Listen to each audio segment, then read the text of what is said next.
ಹಿಂಗೆಲ್ಲ ಮಾಡಿದಾಗ ಸಹಜವಾಗಿ ರೈತ ಏನದನ ಅದರ ಮತದಾರ ಏನದನ ಸಹಜವಾಗಿ ಅದು ನಾನು ನಿಲ್ಲಬೇಕಾಗಿದ್ದಪ್ಪ, ನಾನು ಜನರ ಸೇವೆ ಮಾಡಬೇಕಾಗಿತ್ತು ಅಥವಾ ನಿಂತು ನಾವು ಗೆಲ್ಲಬಹುದಾಗಿತ್ತು ಅಂತ ಒಂದಿಷ್ಟೇನೋ ಭಾವಗಳಿದ್ದು ಅಲ್ಲೇ ಹೊಂದಾಣಿಕೆ ರಾಜಕಾರಣದಿಂದಾಗಿ ನಿಂತು ಹೋಗ್ಬಿಡ್ತಿದ್ದು.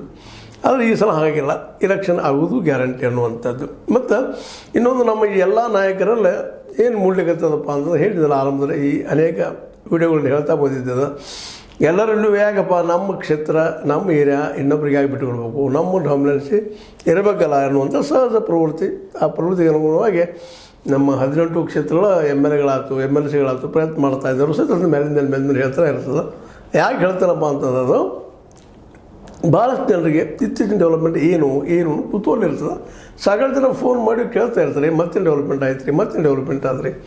ಆ ಕ್ಷಣದ ಡೆವಲಪ್ಮೆಂಟ್ ಇರೋದ್ರಲ್ಲೇ ಆದರೆ ಜನರಿಗೆ ಕುತೂಹಲ ಅವ್ರು ತನಿಸೋ ಸಲುವಾಗಿ ಆದರೂ ಒಂದಿಷ್ಟು ನಮಗೆ ತಿಳಿದಂಥ ಕೇಳಿದಂಥ ಮಾತನ್ನು ಹೇಳಬೇಕಾಗ್ತದೆ. ಜೊತೆಗೆ ಒಂದು ಏನಾಗಿಬಿಡೋದಪ್ಪ ಅಂದರೆ ಇವತ್ತು ಹೌದಪ್ಪ ಗೋಕಾಕ್ ಭಾಗದಲ್ಲಿ ಚುನಾವಣೆ ಆಗ್ತದೆ ಅನ್ನುವಂಥ ವಾತಾವರಣ ಬಂತದೆ. ಇಲ್ಲಿವರೆಗೆ ಏನಾಕಿದ್ದು ಮೂಲಿಗೆ ಭಾಗದಾಗ ನಮ್ಮ ಬಾಲಚಂದ್ರ ಜಾರಕಿಹೊಳಿ ಅವರು, ಈ ಗೋಕಾಕ್ ಭಾಗದಲ್ಲೇ ನಮ್ಮ ರಮೇಶ್ ಜಾರಕಿಹೊಳಿ ಅವರು, ಸತೀಶ್ ಅವರು, ಮುಂದೆ ನಮ್ಮ ಈ ಒಂದು MKMಡಿ ಕ್ಷೇತ್ರದಲ್ಲೂ ಸಹಿತ ಇದೇ ರೀತಿಯಾಗಿ ನಡೀತಾ ಇತ್ತು. ಮತ್ತು ಹುಕ್ಕೇರಿಯಲ್ಲೂ ಮೊದಲ ಕತ್ತೆಯವರು ಮತ್ತು ಜೊತೆಗೆ ಜಾರಕಿಹೊಳಿ ಕೊಡ್ಕೊಂಡು ತಮ್ಮದೇ ಅಂಥದ್ದು ಏನೋ ಹೊಂದಾಣೆ ಮಾಡ್ಕೊಂಡು ಹೋಗ್ತಾಯಿದ್ರು. ಅದು ಈ ಸಲ ಇಲ್ಲಲ್ಲ, ಎಲ್ಲ ಕಡೆ ಎಲೆಕ್ಷನ್ ಆಗ್ತದೆ ಅನ್ನೋದು ಒಂದು ಖಚಿತತೆ ಮೂಡಲಿಕ್ಕತ್ತದೆ ದಿನದಿಂದ ದಿನಕ್ಕೆ.